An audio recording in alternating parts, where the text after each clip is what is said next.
what you wrote. Welcome to Crown the Bay, short stories and poetry for December 22nd, 2023. I'm Terrence O'Donnell, your digital Scalé. Come sit with me in a warm chair with a cup of something warm, a handful of Christmas cookies, or a candy cane or two, while I read you some more fictional stories and poems this week. I got 9 short stories and poems for you. Some are Christmassy, some not so much.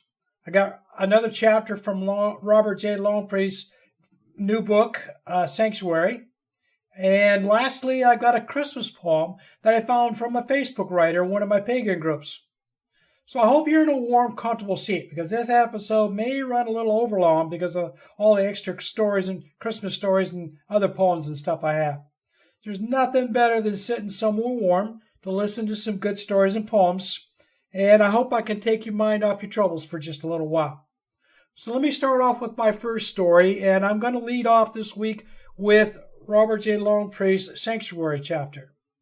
Sanctuary, first morning at the cabin, chapter 4, and some homeless people in need of a safe place. Carrie woke with the pre-dawn light just beginning to touch the sky. He loved this time of day. It didn't matter he hadn't been able to have many hours of sleep. His body demanded he get up and begin the day. Leaving his bedroom, Carrie wandered into the kitchen area in hopes of finding coffee already brewing. No coffee. Since he didn't want to make any noise to wake any of the others in the house, he settled for a glass of juice from the refrigerator. Taking the juice into the family room, he walked up to the large bank of windows to stare out at the approach of dawn. He saw his father and 2 other men sitting on benches by the small lake, drinking either coffee or tea. Though it was late September, it appeared to be warm, as all 3 men appeared to be wearing very little. Not willing to take a chance, Carrie grabbed a light wind jacket before heading outside to have coffee with his father. "Morning, Dad, Uncle Carl, Uncle Ben." Though the 2 men weren't really his uncles, Carrie had grown up calling them uncles. His father was all about respect for others, and taught Carrie and his sister to give respect whenever possible, even when it came to enemies. "Morning, son," Dorian spoke while giving his son a smile. "I suppose you came out for the coffee, not to hang out with us old fogies. Help yourself." "Morning, Caraways," Uncle Carl said with the slightest nod of respect. Ben simply nodded his head in agreement with Carl. Ben was a man of few words. Carrie's full name was Caraways, though no one used it. None of the identity records mentioned his full name. Caraways was a Mohawk name that meant a new way of doing things. Carl and Ben were both indigenous. Carl was of Mohawk descent, and Ben had Anishinaabe heritage. Carl helped himself to a mug of strong coffee, a bit too strong for his taste. Still, it was better than no coffee.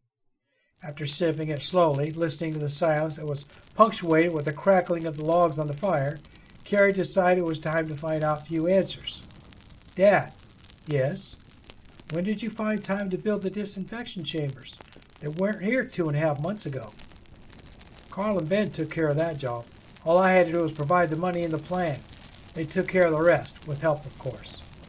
"What all the other people in the cabin? Who are they?" "I guess you could say they are homeless people in need of a safe place. We have the space and the resources." Carrie nodded in agreement. His father was right. Their family had the resources to help others. However, he wasn't so sure about having so many strangers living in the same place, especially so far from civilization. Seeing his father turn to study the fading embers on the fire, Carrie decided it was time to head back to the cabin. He wanted to be there when Anne woke up.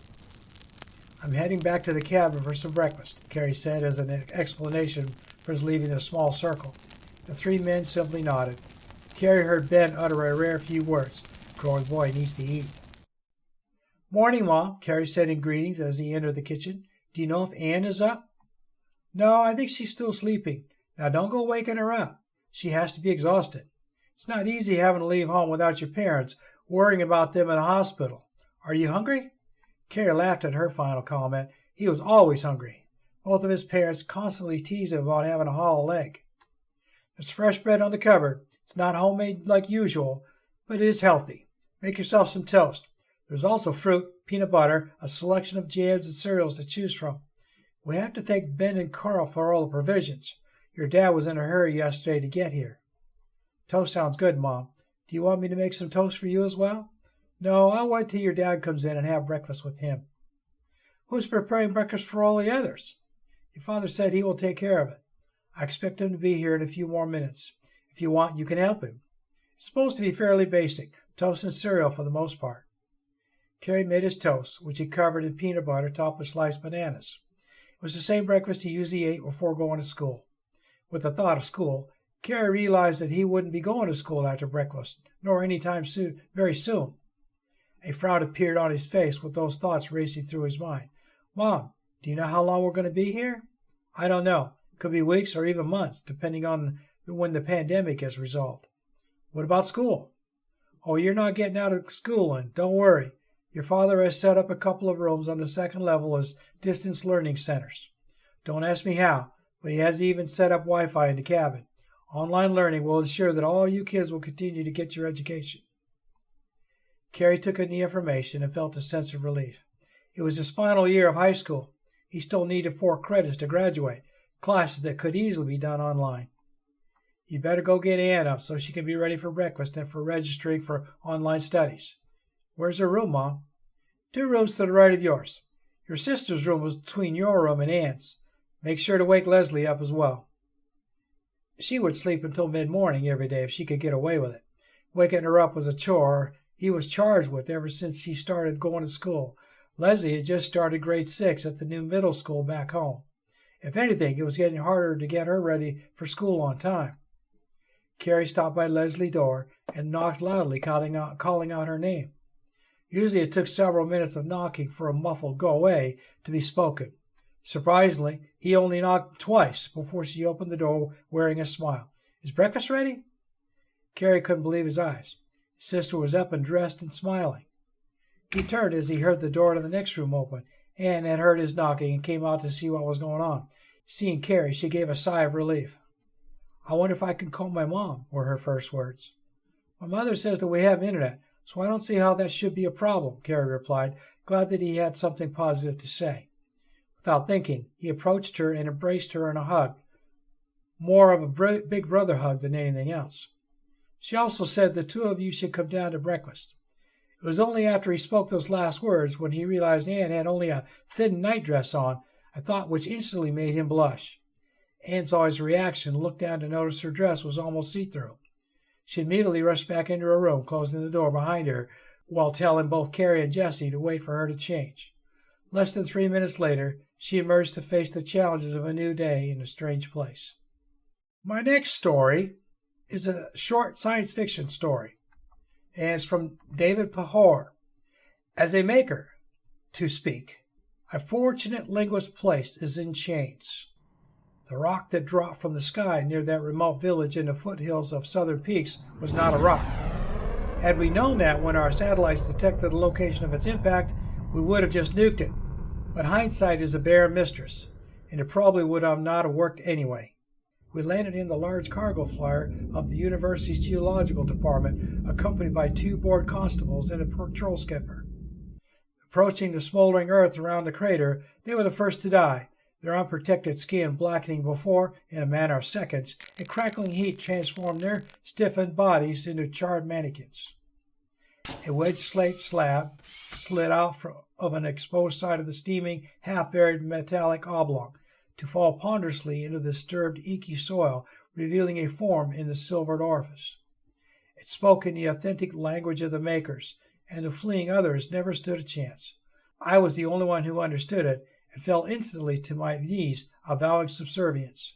It now keeps me on a chain, calls me its public relations manager as it roams its former wildlife planet, house cleaning. I dread the day it loses its sense of humor. My next is a poem, and she's labeled as erotic poetry. I guess it is, to an extent. It's from Mariana Bosarova, Bulgaria. I took a sip of you, but I am still thirsty. A pure thirst for love. You are my storm, and softly took my soul. I hardly can a single breath now take. I'm approaching you, and I have no control. I may be dreaming, it's early to wake. I'm thirstier since I took a sip of you. You are my chalice of a sacrificial pyre. I am painting a dream, and it is now the clue. an endless kiss that ignites again your fire. You are my magic, and I am now reborn, to sink into your loving arms and sigh, and I am here to stay with you till morn. This pure thirst for love will never die.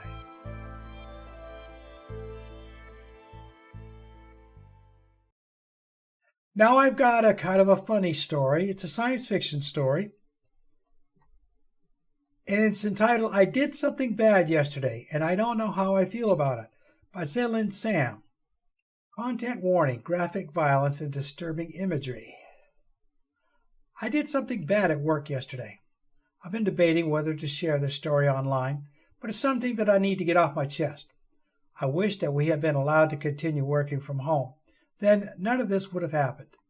About 3 months ago, the company I work for went through a merger, and one of the first changes implemented by the new owner was to abolish remote working. Most of us have been working from home since the very first COVID lockdown, so it's safe to say that the changes were not very welcomed. Personally, I don't know why they want us back in the office. It's not as if the work cannot be done at home, as we have been doing fine for the past 3 years. I feel that most companies in our country are rather backward in the sense that they need their employees to be in the office. If we work from home most of the time, they assume we watch Netflix the whole day, which of course not true. Whether you work in the office or at home, you need to get your work done on time. Besides, I find myself being more productive and efficient at home. My co-workers used to joke about me having an extra pair of limbs when we work from home because I could finish my tasks very quickly. The distance between my home and workplace isn't very far, but the commute takes more than an hour each way. For me, it's time that could be spent on something more valuable than being stuck in traffic. Also, rush hour traffic really stresses me out. I usually listen to music in the car, but even with my favorite songs playing, it's hard to relax when angry drivers get a little too close for comfort. Have you ever noticed that almost everyone behind the steering wheel behaves like a murderous psychopath? I also hate dressing up for the office. Once you start working in your pajamas, it's very hard to get back to dressing into work attire every morning. My clothes feel a little bit too tight each morning. Maybe I should lay off the salt. Shoes are another problem. At home, I go barefoot, which is typical in our culture.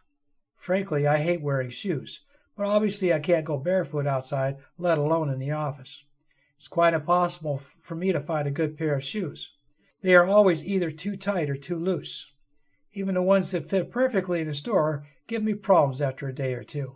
But seriously, does anyone not have a problem with finding shoes that fit perfectly? I mean, even Cinderella had problems with her glass slippers. The fairy tale is complete hogwash. If they fit her perfectly, why did they slip off? So, as you can tell, a typical weekday morning usually starts off with a drag and gets worse when I reach the office area. Our office building is about a 10-minute walk from the car park, which is in another building, so that means you have to walk under the hot sun. Usually I'm all hot and sweaty by the time I reach the office, and not in a sexy way, mind you. Anyone who has ever sweated like a pig while wearing a bra can probably empathize with the uncomfortable way it sticks to your skin. But that's not the worst part. That's when it starts to freeze like cold packs as you sit in your cold air-conditioned office. Once you're at the office, you're supposed to start work immediately, even if you are early. Most of my co-workers loiter at the nearby 7-Eleven, but that's risky because if you're late, you have to make up for the time.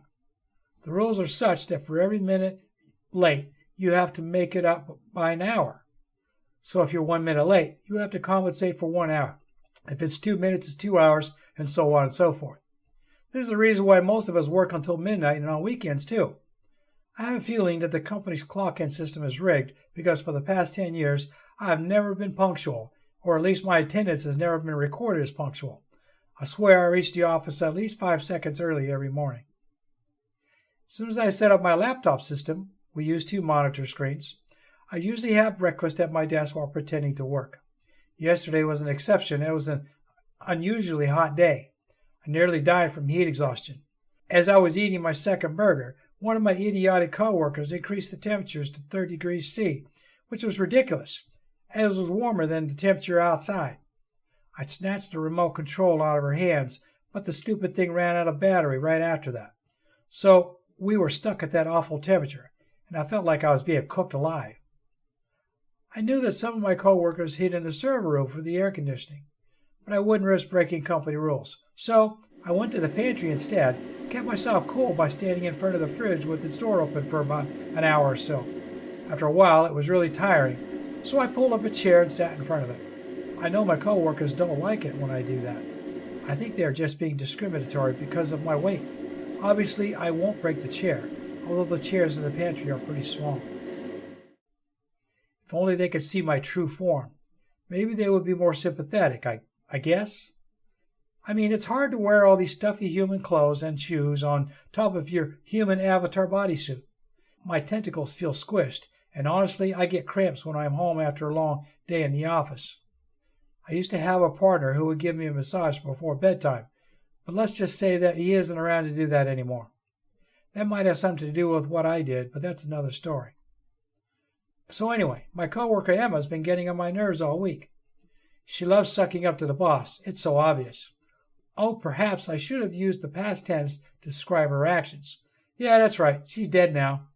I seriously couldn't stand her going on and on about how I shouldn't put my fat ass in one of those tiny chairs in the pantry. I mean, come on. Enough with the body shaming. I was already having a very bad day. So I rip off the lower part of my human bodysuit along with my luxurious pantyhose and smashed her stupid head open with one of my tentacles. After that, I slurped her tiny brain with a silicone straw. Yes, you read that right. She actually had a brain. I was surprised by that too. Luckily, I had my really cool, resealable, and reusable silicone straw with me. Actually, I carry it all the time in my left shoe. It's really handy since the state I live in has banned plastic straws. It's really easy to clean too, as you can open up the straw to clean the inside surface. I'll leave a link at the end of this article. I love our environmentally friendly products as they somewhat offset the damage done by humans to the planet. In my opinion, humans are the biggest pests in the world. And now we've reached the confession part. As I mentioned, I did something bad. Please keep this a secret, as I might lose my job if anybody finds out. After discarding Emma's brainless body in the trash can where she rightfully belonged, I went to the pantry and destroyed all the tiny chairs by swinging them out the window. It took me less than 5 minutes as I used all 8 of my pastel tentacles. That would teach them for not letting us continue working from home. She goes on here about how she was inspired by somebody. I'll let you read that if you want to read the story. My next story is called The Ageless Mrs. Nibbits. She's Always Been There, Waiting on Her Stoop, by A. McCrae, published in Short Stories. This is a real short story, a couple minutes. Mrs. Nibbits lives across the street. She's lived there as long as I can remember. I don't even live here anymore. I lost another job today. They said it was because I can't keep up. Somehow I've become too old. And yet, here's Mrs. Nibbits with her Afghan and walking stick. It's like she doesn't age, or her age has always just been the same. I'm here to pick up the kids. The grandparents take them twice a week. I can hear them inside, but I hesitate to turn the knob. Mrs. Nibbits is out on her front stoop, stirring her cuppa, and holding a faded book like every other day I've seen her since my memories began. I don't even think the book has changed. It looks like the same book, a tattered copy of Aesop's Fables. It looks ancient. Hello, boy. She always calls me boy, almost as if she's read Peter Pan and Wendy too many times. Hello, Mrs. Nibbits, I say. You don't visit me much. I'm just here to pick up the kids. Remember Max and Priscilla, Mrs. Nibbits? We don't have much time, boy. I don't have much time. She licks a finger and thrusts it upwards as if she's measuring time in the wind. Don't forget, boy. No need to be forlorn, Mrs. Nibbits. We all care for you. The neighborhood won't be the same without you. We'll see each other at the community potluck this week. We can talk more then, all right? It's okay, boy. It's okay. I forgive you. She turns to pick up her cup and throws the tepid tea out over her driveway. Then she painstakingly crouches down and gathers the tea leaves, cradling them in her hands. I forgive you, I hear her whisper to the tea leaves as she turns away. I get the feeling she hasn't been talking to me at all. My next story is from Lark Morrigan. It's fairy tale. It's a little lengthy, so just hang tight. The Skylark, the Pendant, and the Lute, an original fairy tale, published in the Scribe. As Adrian passed by the royal pavilion, she heard the strumming of a lute. Though it was poorly played and the strings weren't resonating like they should, she couldn't help but daydream about owning such an instrument herself. Suddenly, she heard a young lady shout with annoyance. The lute was tossed aside, narrowly missing the edge of the lake. Upon realizing who that young lady was, Adrian muttered under her breath, "Spoiled princess." Adrian couldn't fathom such waste and total lack of regard for the beautiful things in life. Adrian was a lowly wanderer who spent her days walking through towns surrounding the king's palace. Occasionally she would stray into the forest, but was hesitant to travel beyond the territory she's familiar with. Her father died when she was very young, so she never got to know him. When her mother died a year ago from an untreated illness, she felt like her life had lost all meaning. How will I survive if I'm nothing but a poor orphan girl? I'm utterly useless for work and unsuitable for marriage. I have no special gifts to think of. Here I will spend the rest of my days wandering aimlessly, seeking out scraps of food until my spirit languishes and coldness and disease to overtake my body. Just before her death, her mother gave her a bird pendant that was fashioned out of opal.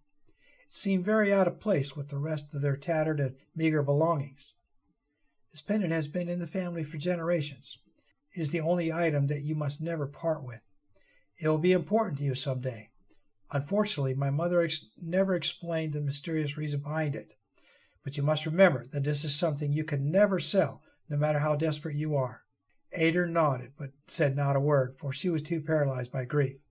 I love you, Mama, she whispered. She held on to her mother's lifeless hand and wept.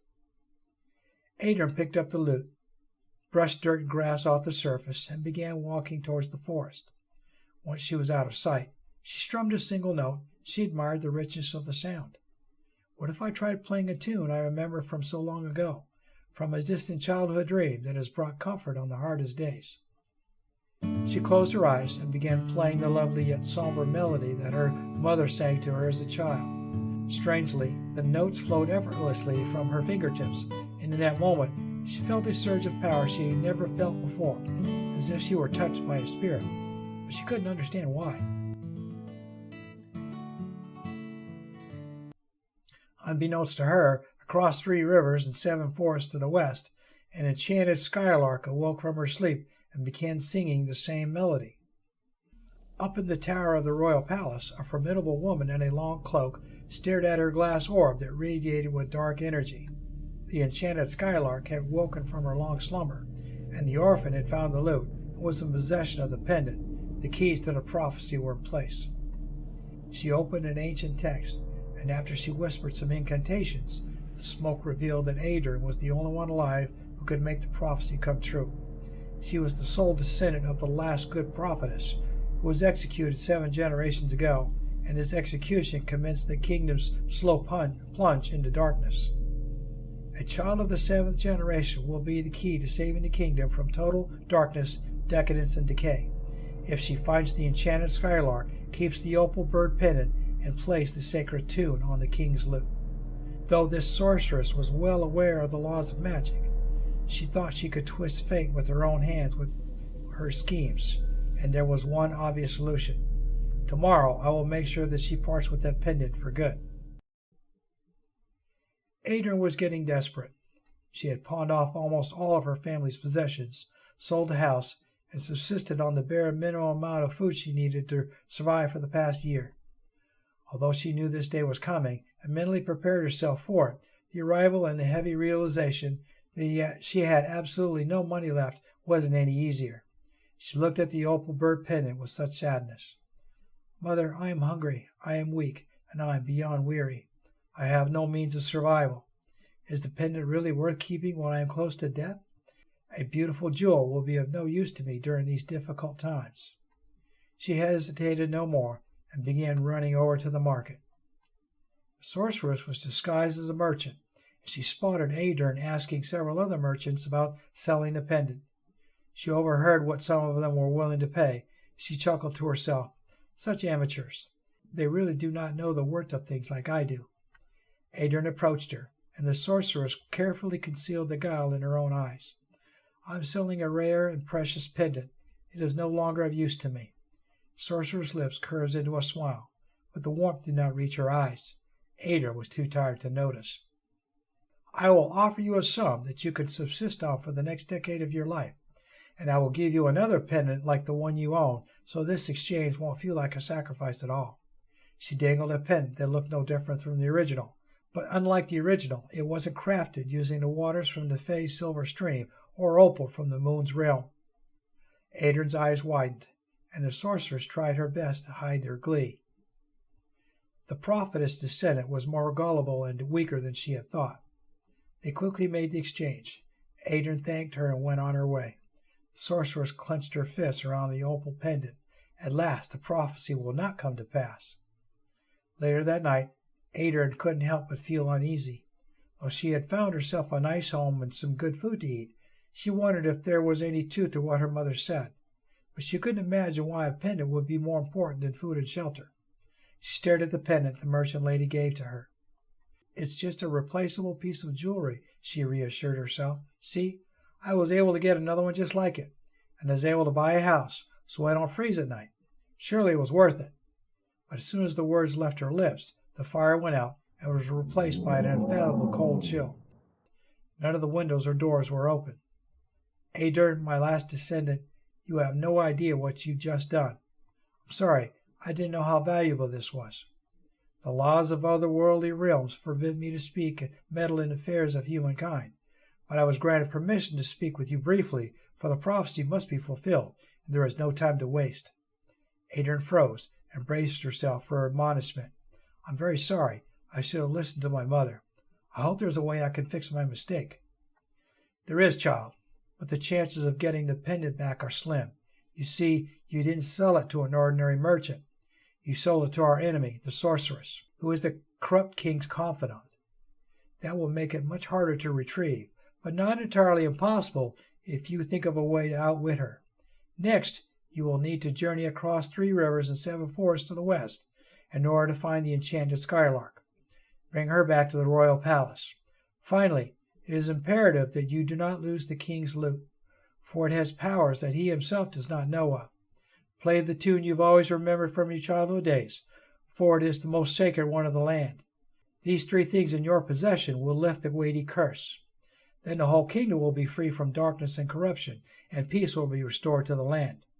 More will be revealed when the time is right, but you must make haste. Adrian nodded solemnly. I will get the pendant back, she said, hiding her fears about not being able to keep this promise. Good, and remember the words of this prophecy. Keep it close to your heart and never waver. You are more important than you know. The voice spoke no more, and Adrian was left speechless and unbearably cold. She angrily tossed the false pendant into the ashes and stepped out into the night, uncertain but more determined than ever to see this journey through. I'm hoping that there's another part of this. Now I've got a Christmas poem for you. Actually, my next 3 pieces are all about Christmas. It's a Christmas poem from my friend Mitch. It's called His Wish, What the Snowman Knows, published in Scriber's Nook.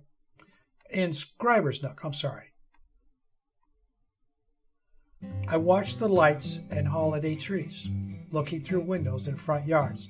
Fireplaces crackle, carols fill the air, mommies laugh as they write Christmas cards. But the magic of the season isn't in stockings on the walls. It's not in the presents wrapped up with bows. You won't find it in the tinsel draped through the halls, though they're pretty to look at, I know. It's in the tiniest things. It's the twinkle in the eyes of a child. It's in the warmth that fills every family room. It's in the way your lips curl up when you smile. On days when the snow falls and when winter wind blows, gather your cherished ones close. Think for a moment how wonderful it feels when you're with the ones you love the most. My wish for you is to remember those days when life happens and drifts you apart. Magic always happens when you open yourself up. When you let others in, that's how it starts. It's a choice you make every day to look for what brings us together. I promise it's as easy as looking with new eyes, and on that day you'll see Christmas can be forever. That's what the snowman knows. His wish is for everyone to know it too. It's always Christmas for those with open hearts. The magic is in you. Mitch.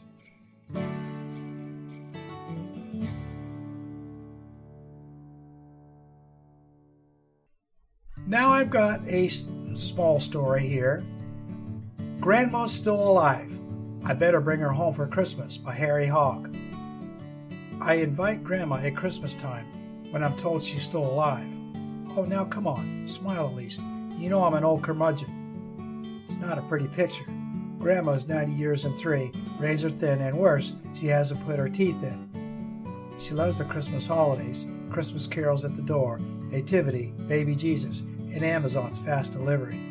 I don't like her Christmas sweaters, sparkling reindeers on saggy breasts, blinking lights, pearl knit snow, but they do brighten up the nights. She's telling the world at Christmas to be joyful, thankful, and frisky, and that's all fine until she drinks my whiskey.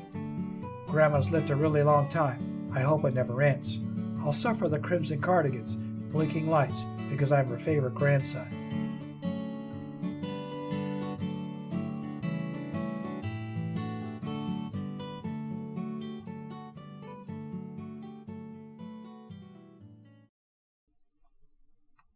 And now I'm going to close it up. I have this poem that I got, and it's entitled "'Twas the Night Before Yuletide." Now, it's not the one that you guys remember from the famous book. This one's pagan. And as I said, I got it off a pagan Facebook group. "'Twas the night before Yuletide, and all through the glen, not a creature was stirring, not a fox, not a hen. A mantle of snow shone brightly at night, as it lay on the ground, reflecting moonlight. The fairies were nestled all snug in their trees, unmindful of flurries and a chilly north breeze.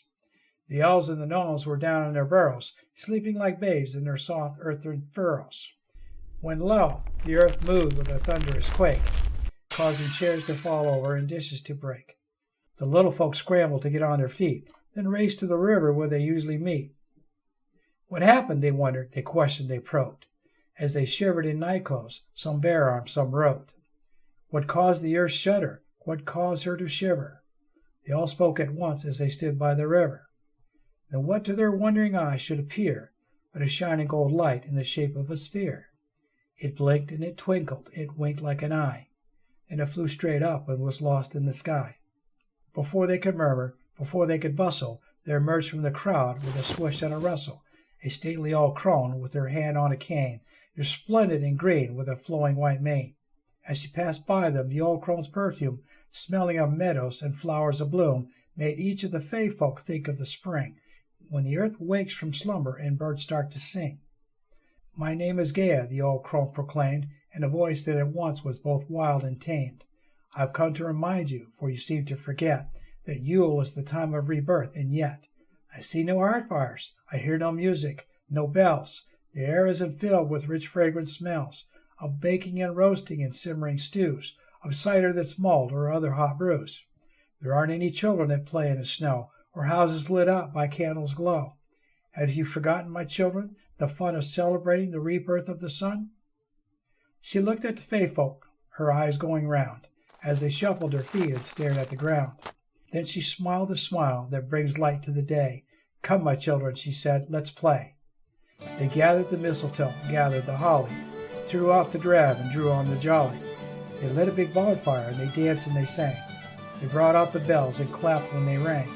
They strung lights on the trees and bows oh so merry, in colors of cranberry, bayberry, and cherry. They built giant snowmen and adorned them with hats. They surrounded them with snowbirds, snowcats, and bats. And just before dawn, at the end of their fest, before they went homeward to seek out their rest, the fay folk they gathered round their favorite oak tree, and welcomed the sun neath the tree's finery. They were just reaching home when it suddenly came. The gold light returned like an arrow-shot flame. It lit on the treetop where they could see from afar the golden light sphere turned into a star. The old crone just smiled at the beautiful sight. "Happy Yuletide, my children," she whispered. "Good night."